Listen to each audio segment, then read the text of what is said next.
नमस्कार। मेरा नाम राजीव है। पिछले कुछ महीनों से कोरोना वायरस और उसके आतंक ने पूरे विश्व को जिस तरह प्रभावित किया है, हमारी सामाजिक व्यवस्था जिस तरह से चरमराई है और पूरी मानव सभ्यता एक बिल्कुल ही नई जीवन शैली को आत्मसात करती हुई बेबसी और मौत के आतंक के बीच से जीने की राह निकालती हुई जिस अप्रत्याशित कालखंड से गुजर रही है, हम सब उसके गवाह हैं। अपने इस लेख के माध्यम से मैंने इस विडंबना से प्रभावित वर्तमान जीवन की कुछ तस्वीरों को शब्द देने का प्रयास किया है, जो इस बार गर्भनाल पत्रिका का सामयिक संदर्भ भी था। सुनिएगा। इस लेख का शीर्षक है, वहाँ सब कैसे हैं। मनुष्य एक सामाजिक प्राणी है। समाज और समाज से सामंजस्य के बिना मनुष्य के जीवन की कल्पना कठिन है। लेकिन पिछले कुछ महीनों से पूरी मानव जाति समाज के साथ सामंजस्य और स्व के अस्तित्व को विभाजित करने वाली एक विचित्र दोराहे पर खड़ी हुई है, जहाँ उसे यह भी पता है कि भलाई सिर्फ एक रास्ते पर चलने में नहीं है, बल्कि विवेक युक्त एक ऐसी जीवन शैली गढ़ने में है जो इन दो राहों के बीच से थोड़ा थोड़ा दोनों रास्तों से लेकर जीने की उम्मीद की कच्ची पक्की सी एक नई राह निकालती हो। समुद्र के किनारों पर अक्सर हमने देखा है कि बच्चे बड़े इत्मीनान से रेत के घर बनाते रहते हैं, जो बच्चों के लिए सिर्फ घर नहीं होते, एक पल के लिए पूरी दुनिया होती है। अपने खेल में रमे हुए, अपनी दुनिया में हंसते मुस्कुराते चेहरे खुश होते ही रहते हैं कि एक बहुत बड़ी लहर आती है और उनकी पूरी दुनिया तहस नहस कर देती है। मुस्कुराते हुए बच्चे उदास हो जाते हैं और फिर से कुछ दूरी पर, लेकिन ज़रा सावधानी से, रेत के घर फिर बनाने लगते हैं। एक नई दुनिया फिर संवारने लगते हैं। हम पूरी मानव सभ्यता को अगर ऐसे ही किसी समुद्र का किनारा मान लें तो यह कह सकते हैं कि कुछ महीने पहले एक भयंकर सुनामी आई थी, जिसने पूरी मानव जाति के सामाजिक ढांचे को अस्त व्यस्त कर दिया है। संपूर्ण सभ्यता, संस्कृति, उत्सव, आस्था, मूल्य और विश्वासों पर जैसे किसी ने हाथ के इशारे से एक दीर्घ विराम लगा दिया हो। उद्योग बंद हो गए, कारखाने बंद हो गए, दफ्तरों में, संस्थाओं में ताले लग गए, बाज़ार, मेला, दुकान, सिनेमाघर सब सुने हो गए। विकास की रफ्तार शिथिल हो गई, लोगों से मिलना जुलना बंद हो गया। और यह सब हुआ कोरोना वायरस से उपजी एक नई बीमारी कोविड-19 के दुष्परिणाम और उसके आतंक से। यह वायरस विश्व के एक शहर से निकलकर हर सभ्यता, हर समाज, हर नगर में गहरे तक पैठ बनाकर पूरी मानव जाति को उसी तरह प्रभावित कर रहा है जैसे शरीर में मुंह, नाक या आँख किसी एक स्रोत से प्रवेश कर या धीरे धीरे सभी महत्वपूर्ण अंगों तक पहुंचकर पूरे शरीर को प्रभावित कर देता है, और इतना कि जान पर बनाती है। पूरे विश्व में जीवन का एक बहुत सुचारू, नियमित और ललित चक्र चल रहा था। हम सब के आंखों के सामने वह चक्र अचानक थम गया। दिन रोज़ अपने समय से चढ़ रहा है, सांझ घड़ी की सुइयों के हिसाब से ढल रही है, धरती अपने रफ्तार से घूम रही है। बस पिछले 3-4 महीनों से पूरी दुनिया में एक अलग बात जो हुई है वो है गांव, शहर, चौक चौराहे, दुकान, बाज़ार, गली मोहल्ले, हर तरफ फैली हुई खामोशी। सादे और रंग बिरंगे मास्क से ढके हुए चेहरे, एक बीमारी से मरते हुए लोग। लोग जी रहे हैं पर पहले सा कोलाहल नहीं है, एक अजीब सा सन्नाटा है, मौत के खौफ का सन्नाटा। पिछले कुछ दिनों में दुनिया के कई बंद पड़े बेजान शहरों में सिर्फ एक ही जगह 24 घंटे खुली रही, अस्पताल। छोटे बड़े, स्थायी अस्थायी, पक्के दीवारों वाले, कपड़ों की छावनी वाले, सब जगह चिकित्सक नर्स ज़्यादातर एक ही मर्ज़ का इलाज कर रहे हैं, कोविड-19।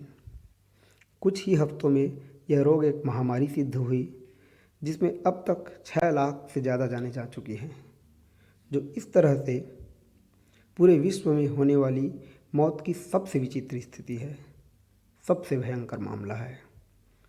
द्रुत गति से इस महामारी के सफल इलाज के लिए दवाइयाँ खोजी जा रही हैं, सुरक्षा के अनेक सुझाव और उपाय बताए जा रहे हैं। इस पूरी घटना ने और इस महामारी के विरुद्ध सुरक्षा की पूरी कवायद ने हमारे जीवन तंत्र को अनेक स्तरों पर प्रभावित किया है और नई आदतों वाली एक बिल्कुल ही अलग जीवन पद्धति को जन्म दिया है, जिसमें कमोवेश पूरी दुनिया धीरे धीरे ढलती जा रही है। स्कूल जाने वाले बच्चों का पूरा दिन घर में, बरामदे में, छतों पर उछल कूद करते बीत रहा है। दफ्तर जाने वाले पापा घर पर ही रहने लगे हैं। कुल मिलाकर पहले जो होता था कि घर के सभी लोग आपस में फुर्सत से कभी बैठ न पाते, भले ही बाहर से कितने ही मेहमान आकर मिलकर चले जाते, अब की बार इस बाहर से लोगों के आने पर पाबंदी है और घर के सभी सदस्य दिन भर घर में हैं। ऐसी दिनचर्या जिसकी न आदत थी, न जिसके बारे में कभी कल्पना की हो। गोया इस सन्नाटे के भीतर भीतर चुपचाप, सहमी सी, मुस्कुराती सी, घबराई हुई, सहानुभूति, संवेदनाओं और आशाओं से भरी एक और दुनिया चल रही है। लोग घरों में सांस थामे कैद हैं, लेकिन इतनी बातें हो रही हैं जितनी पहले कभी नहीं हुई। फ़ोन पर, इंटरनेट से, बालकनी से, बरामदे से तरह तरह के व्यंजन बनाकर, घर में बैठे बैठे नया हुनर सीखकर, चित्रकारी, संगीत, योग, साहित्य, स्वच्छता जैसे बहुत से विषयों पर बहुत लोग अपना अनुभव साझा कर रहे हैं, जो संभवतः दूसरों को भी समय के सदुपयोग के लिए प्रेरित कर सके। हर काम के पहले और बाद में साबुन से हाथ धोने की अनिवार्यता, सामाजिक दूरी बनाए रखने की अनिवार्यता अब लोगों की मजबूरी से ज़्यादा आदत सी बनती जा रही है। इन्हीं सुरक्षा के मद्देनज़र दुनिया भर में ज़्यादातर मंदिर, मस्जिद, गिरजाघर, गुरुद्वारे, सभी धर्मों के प्रार्थना स्थल पहली बार बंद पड़े रहे। जिनके पास पर्याप्त धन रखा हुआ है, वो बाज़ार जाकर कुछ सौदा नहीं ले सकते। इस महामारी ने सदियों से गढ़े हुए हमारे सभी अंधविश्वासों की कलई खोल दी, सभी आडंबरों की परतें उधेड़ दी, पैसे के महत्व के झूठ को आईना दिखा दिया और समाज के सन्नाटे में ठगे से खड़े आदमी को यह सोचने पर मजबूर कर दिया कि ज़िंदगी में सबसे अहम क्या है। जब विनाश का चक्रव्यूह सामने आता है तो कमाई के तरकश में रखा कौन सा शर प्राण रक्षक होता है। ये ऐसा है जैसे कोई नींद से जागा हो, जैसे किसी ने पर्दे खोलकर पर्दे के पीछे का सारा सच देख लिया हो। मौत आंखों के सामने से गुजरी हो और उसका सबसे विभत्स, सबसे घिनौना रूप दिख गया हो। अपने भोगे हुए यथार्थ में इस अभूतपूर्व महामारी के हस्तक्षेप को महसूस कर पाना ऐसा ही एक डरावना अनुभव है हम सब के लिए, जो इस विचित्र कालखंड के गवाह हैं। लेकिन आने वाले वर्षों में जब पूरी दुनिया फिर से पहले की तरह आबाद होगी और जब यही गवाही हमारे किस्सों का हिस्सा बनेंगे, तब यादों का एक कारवां कैलेंडर के इन्हीं पन्नों तक वापस आकर रुकेगा और हम याद करेंगे कि गुज़श्ता दौर में एक ऐसा भी वक्त आया था जब अचानक ही जीने के बहुत से तय तरीके बेमानी हो गए थे। हर देश में दम तोड़ते हुए लोगों के आंकड़े, एक छोटे से वायरस के आगे घुटने टेकती हुई असहाय मानव सभ्यता और त्रासदी के दृश्यों की दर्दनाक तस्वीरें इन सन्नाटों की याद दिलाते रहेंगे।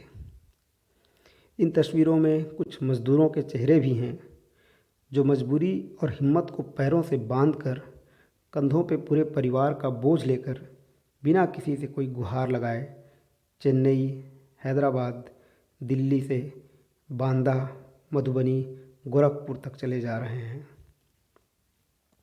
रगड़ाते हुए सूटकेस पर सोया हुआ एक मासूम बच्चा, मैली सी फ्रॉक में खाने के डब्बे के लिए भागती हुई एक छोटी सी बच्ची, अपनी माँ के कंधे पर पोटली के सहारे बैठा हुआ एक भावशून्य बच्चा, सड़क के किनारे साड़ी के आड़ में प्रसव पीड़ा से कराहती हुई एक असहाय औरत,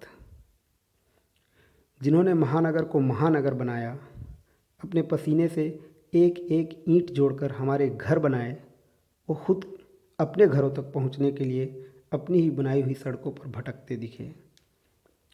समाजवाद और प्रगतिवाद जैसे विचारधाराओं के सैकड़ों वर्षों बाद भी 21वीं सदी का आलिंगन करते हुए जिस डिजिटल और क्वांटम युग में हम आज खड़े हैं, वहाँ इन दृश्यों का सच हमारी उद्घोषित उन्नति पर एक बहुत बड़ा प्रश्न चिन्ह लगा जाता है। हालांकि इस विडंबना के ऐतिहासिक समय में, जहाँ व्यथित करने वाली कितनी ही खबरें हैं, हज़ार आंकड़े हैं दुखी करने वाले, छोटी छोटी कुछ राहत की तस्वीरें भी हैं जो मातम की तरफ जाते चेहरों को मुस्कान के रास्ते मोड़ दे रही हैं। ऐसी ही एक बात है जो मुझे यकीन है कि कमोबेश हर भारतीय जो भारत से बाहर है उनके साथ हो रही है। पिछले 3-4 महीनों से भारत में उनके गांव कस्बों के पुराने घरों में मोहल्ले वाले, दूध दे जाने वाले, सब्ज़ी वाले, दूर दूर के रिश्तेदार, पुराने दोस्त, दुश्मन सब पूछ रहे हैं, बिटिया फॉरेन में थी ना अपनी, बबुआ तो विदेश रहता है, आपका लड़का कहीं बाहर था ना, सब ठीक ठाक वहाँ का हाल चाल, कौन देश में है, क्या खबर है वहाँ का। उन लोग भी पूछ रहे हैं जिन लोगों से भारत जाने पर न मुलाकात होती है न बात होती है। दूसरे देशों का तो मुझे ठीक ठीक नहीं पता, पर भारत में ये हो रहा है, क्योंकि यही सहिष्णुता, यही फ़िक्र और सद्भावना भारत की समरसता की पहचान है।